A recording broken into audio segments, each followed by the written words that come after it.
ம். ஃபீவர் வந்துச்சுன்னா எங்க அம்மா எனக்கு போட்டு கொடுக்குற காஃபி தான் அது. நிறைய சுக்கு, கொஞ்சம் மிளகு, கருப்பட்டி, ஏலக்காய்லாம் சேர்த்து போட்டு ரெடி பண்ணி கொடுத்தா கருப்பட்டி காஃபி ரெடி. உடம்பு வேர்த்துச்சுன்னா ஜுரம் எல்லாம் ஓடி போயிடும்.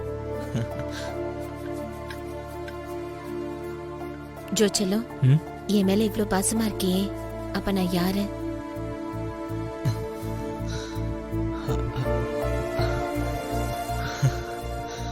ஜோ, நீ போட்ட காஃபி ரொம்ப நல்லா இருக்கு.